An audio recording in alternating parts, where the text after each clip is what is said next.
জানো তো, একদিন সবাইকে হারিয়ে যেতে হবে, তবু কেন মানুষের এত অহংকার জানি না। তবে জীবন যুদ্ধে কখনো হেরে যাব না। আমি একজন মা, আমি একজন যোদ্ধা। জানো তো, যতই কষ্ট হোক আমি সব সময় চাইবো যে আমার থেকে সন্তানদেরকে ভালো রাখার।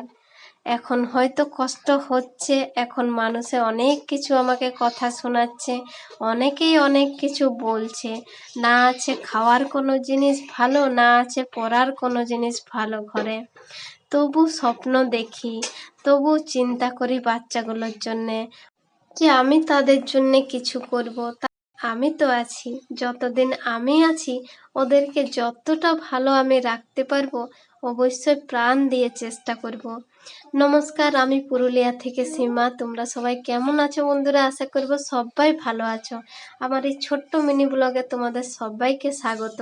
আমার ভিডিও যদি তোমাদের একটুও ভালো লাগে তবে আমার পাশে থাকবে গো সবাই। আমার জন্যে লয়, আমার সন্তানদের জন্যে। আজকের ওয়েদারটা ভীষণ গরম ছিল। এই যে আমি একটু বাইরে এসেছিলাম, অমনি আমার সাথে আমার বাবুও চলে এসেছিল।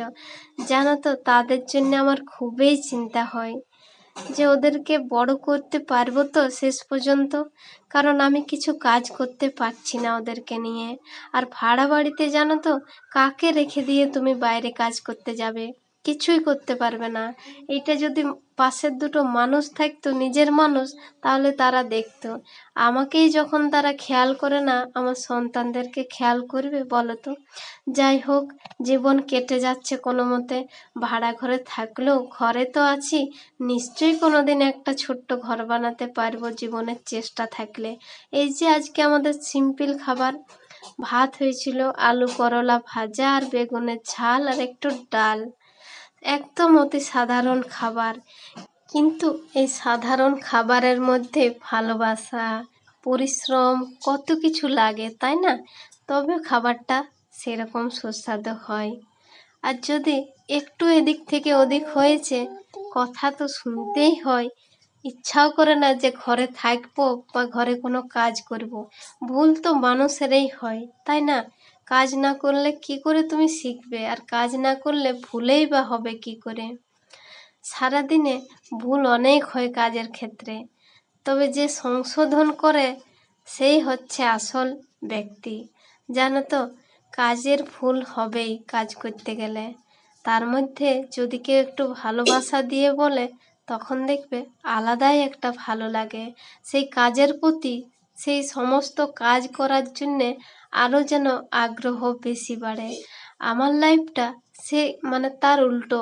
জানো তো, একটু এদিক থেকে ওদিক হলেই কথা শুনতে হয়।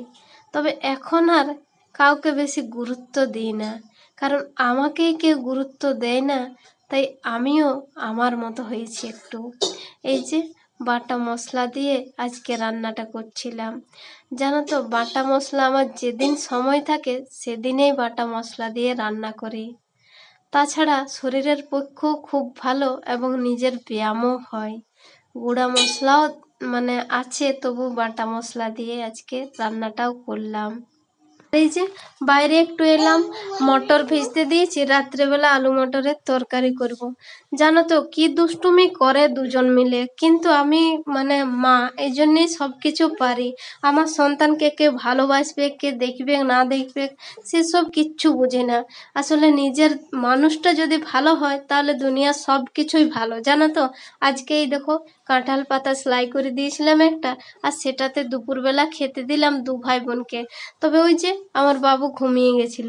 আজকে অতি সাধারণ খাবার, কিন্তু পাতায় খাওয়ার জন্যে এটাই আমার কাছে অসাধারণ। জানো তো, ছোটবেলায় আমি খুব খেয়েছি, কিংবা বিয়ের পরে শ্বশুর বাড়িতেও পাতা সেলাই করে খেতাম আর কি, অনেকবার খেয়েছি, খুব ভালো লাগে। তবে বাবুদেরকে কোনোদিন অতটা দেওয়া হয় না, কারণ এখানে পাতা কোথায় পাবে। তবে আমি এই ভাড়া ঘরে থাকি, এই কাকিমার কাঁঠাল গাছে কয়েকটা পাতা ছিল নিচে, সেই পাতাগুলো দিয়ে এটা সেলাই করেছি। দেখো তো খাবারটা কতটা সুন্দর লাগছে। এখন ওরা খাচ্ছে, বাবু ঘুমিয়ে গেছে, সমৃদ্ধি খাচ্ছে। আজ শরীরটা মোটামুটি ওর ভালো আছে। এই যে বলছে, মা পাতায় খাবারটা কি সুন্দর লাগছে।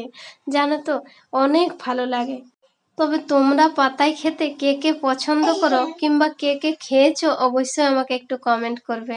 আজকের ভিডিওটা এই পর্যন্তই।